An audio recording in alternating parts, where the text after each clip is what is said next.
ये अपने असली स्वरूप में आई नदी, मतलब लास्ट टाइम पे ये सब चीजें हुई हैं, क्योंकि आसपास जंगल का एरिया है तो बाघ का भी कोई भरोसा नहीं भाई। ऐसे में इतनी मेहनत करनी पड़ती होगी घास ले आने के लिए। अब इस साल गर्मियां बहुत ज्यादा पड़ेंगी तो अब देखते हैं उसका कुछ सॉल्यूशन निकालना पड़ेगा। सुबह के 7:30 बजे जैसे बाहर निकले तो माहौल आज कुछ ऐसा है। तो सबसे पहले आप सभी को मेरा प्यार व नमस्कार। मेरा नाम है आलोक राणा और स्वागत है आप सभी का देवभूमि उत्तराखंड के इन खूबसूरत पहाड़ों से। आज तो सुबह से ही चारों ओर खूब सारे बादल लगे हैं आसमान पे। लगता है 1-2 दिनों में बारिश भी आ सकती है ऐसे में। और आज सुबह सुबह अभी घर पे 4 कट्टे सीमेंट की पहुंच चुके हैं, जिनसे कि हम काम करेंगे यहाँ खोले पे बांधनी बनाने का।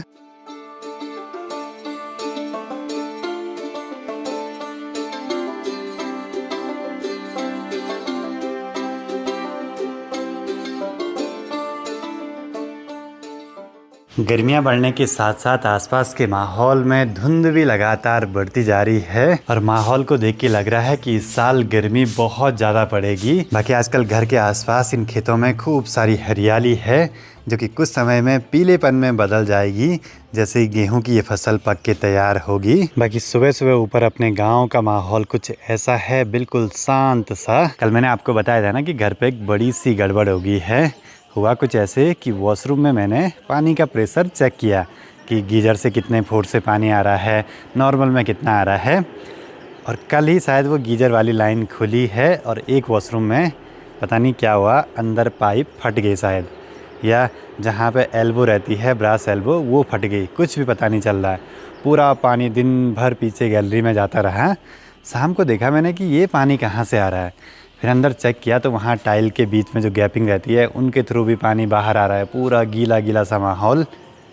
मतलब लास्ट टाइम पे ये सब चीज़ें हुई हैं जब सारा कुछ टाइल प्लास्टर वगैरह सब कंप्लीट हो गया। पहले तक बिल्कुल भी पता नहीं चला भाई। अब देखते हैं उसका कुछ सॉल्यूशन निकालना पड़ेगा। अगर सिर्फ एल्बो फटी होगी तो वो तो निकल जाएगी, थोड़ा गर्म करके निकाल देंगे उसको। पर बीच से कहीं पाइप फटा होगा ना, बहुत दिक्कत हो जाएगी फिर। पता नहीं क्यों आजकल ना बहुत सारे काम यहाँ गड़बड़ से हो रहे हैं, और वो भी तब जब सारे काम लग रहा है सही हो गए, एंड टाइम पे सब कुछ गड़बड़।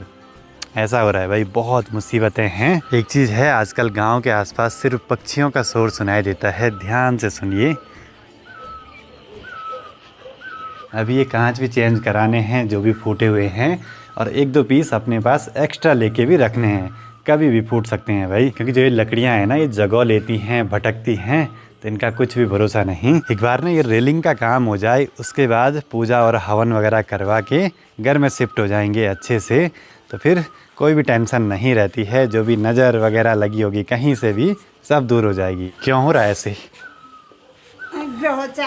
ग्रह चाली। और ये चीज़ें ना सिर्फ हमारे ही साथ नहीं बल्कि सबके साथ होती हैं। बस हमारा ये है कि वीडियो के माध्यम से दिख जाता है। इससे सीखने को ये मिलता है कि प्लास्टर होने से पहले भी लाइन की चेकिंग कर लें, और प्लास्टर के बाद भी। टाइल लग जाएगी तब दिक्कत हो जाएगी भाई। बाकी अब धीरे धीरे यहाँ पे भी काम शुरू करना है बांधनी वगैरह बनाने का। तो इस जगह से और गेट के पास तक हमें पूरी रेलिंग भी करनी है अच्छे से।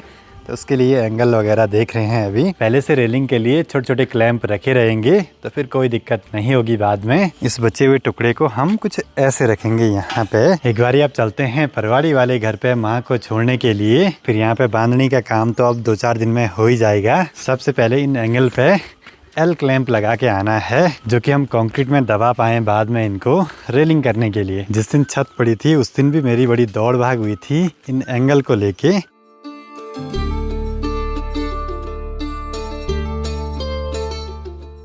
चलो जी, पहुंच चुके हैं परवाड़ी वाले घर के पास में। माँ को जाना है काम करने के लिए, और आज मुझे वापसी जाना है। थोड़ी बहुत कुछ काम कर देंगे वहाँ पे बांधनी वगैरह बनाने का।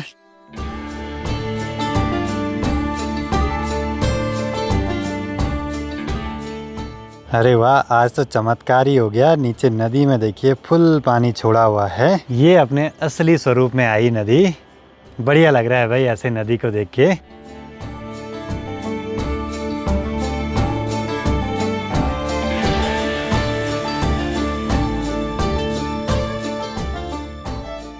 बाकी आजकल जहाँ जहाँ इन बुरांस के पेड़ों पे फूल खिले होंगे सब मुरझाने लगे हैं धीरे धीरे।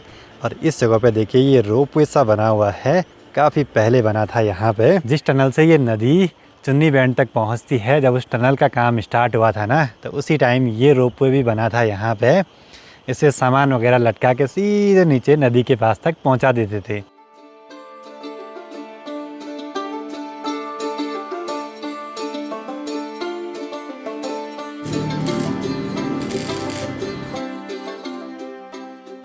तो ऐसे कुछ एल क्लैंप बना दिए हैं जो कि रेलिंग करने से पहले बेस बनाने में काम आएंगे। पर वेल्डिंग के बाद अभी ये काफ़ी गर्म से हो रखे हैं भाई, सावधानी से ले जाने पड़ेंगे। धूप तो बड़ी तेज़ हो रही है, ऐसे में काम पे लगने का मन ही नहीं करता है भाई। एक बारी यहाँ पे सारा रॉ मटेरियल इकट्ठा करके रख देते हैं, फिर काम करने में कोई दिक्कत नहीं होगी।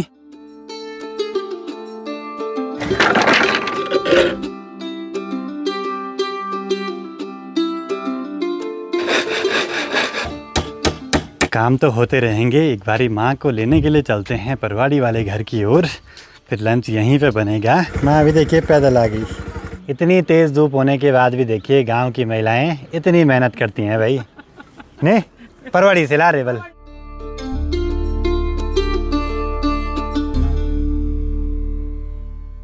तो भी आए हैं जूस वाली शॉप पे मनसूना में। अब गर्मियाँ बढ़ रही हैं तो जूस तो बहुत ज़रूरी है भाई ऐसे में। बाकी यहाँ पे माल्टा, नारंगी और बुरांस का जूस आसानी से मिल जाता है। अब इस साल गर्मियाँ बहुत ज़्यादा पड़ेंगी तो उसकी तैयारियाँ करना बड़ा ज़रूरी है भाई। माल्टे दिए थे जूस वाली शॉप पे जूस बनवाने के लिए, करीब 30 लीटर जूस निकला है भाई। अभी तो बस ये माल्टे का जूस ले आए हैं घर तक, बुरांस, नारंगी और आंवले का ले आना बाकी है अभी। अब इस साल गर्मियाँ भी बहुत ज़्यादा पड़ेंगी तो जितने भी सब्सक्राइबर्स लोग अपने घर पे आते हैं मिलने के लिए, तो उनको चाय के बदले जूस पिलाया जाए, प्योर पहाड़ी वाला। फिर उसकी तो फिर बात ही कुछ अलग रहती है। इस सीज़न के पहले जूस का आनंद लेते हैं। पिछले साल इन दिनों पे ऊपर घर का काम लगा हुआ था, चिनाई वगैरह का, बहुत जूस लगा है भाई हमारा पिछले साल।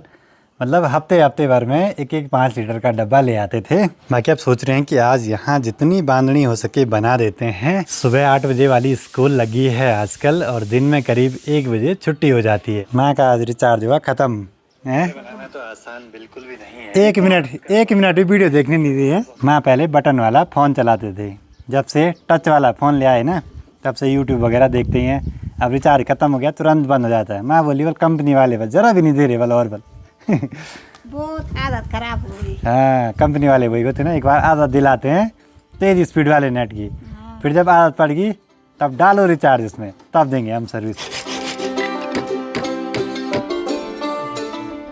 शाम के 3:45 बजे अभी जरा मौसम ने हमारी सुन ली। चारों ओर से काले काले से बादल आ गए हैं और धूप की चमक जरा कम सी हो गई है। ऐसे में तो बढ़िया है, यहाँ पे कंक्रीटिंग वगैरह करने के लिए आसान हो गया।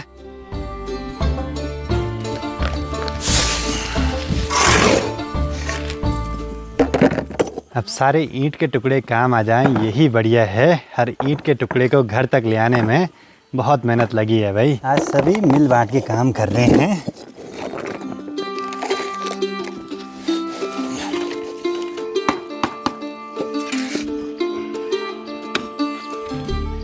शाम के 6 बजने वाले हैं, काम भी लगभग हुआ पूरा आज का। बस अब फटाफट से गौशाला तक जाके गाय को चारा पत्ती देना है भाई, क्योंकि थोड़ी देर में बस अंधेरा हो ही जाएगा।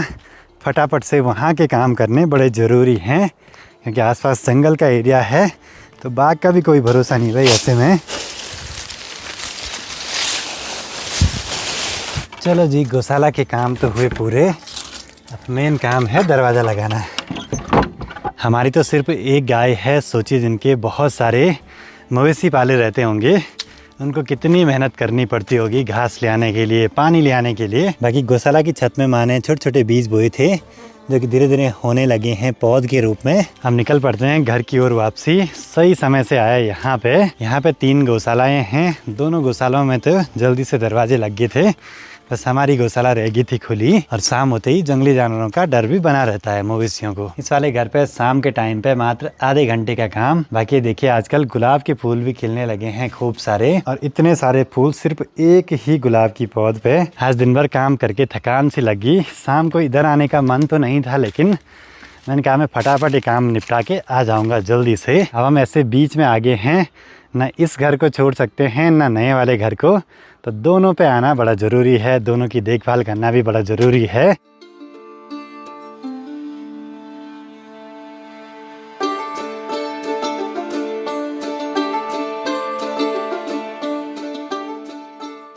हाँ प्रणाम। संसाधन भी हो गए, भौतिक संसाधन भी हो गए और ये भौंडी संस्कृति भी आ गई। तो ये वही सबसे बड़ी बात। ये 3 कारण हैं। दिन भर काम करके बहुत थकान लग जाती है भाई, क्या ही बोले। खैर आधा काम तो बांधनी का कंप्लीट हुआ, अब बचा हुआ काम कल परसों में आराम से कर देंगे, कोई दिक्कत नहीं होगी। पहले तो हमें लगा कि मिस्त्री बुलाना पड़ेगा, फिर मिस्त्री लोग कहीं और लगे थे काम पे, हमने सोचा कि हम ही कर देते हैं काम, क्योंकि काम फटाफट निपटाने भी ज़रूरी हैं अभी। बाकी आज चांद के चारों ओर अजीब सी लालिमा छाई हुई है, कुछ अलग ही माहौल है भाई।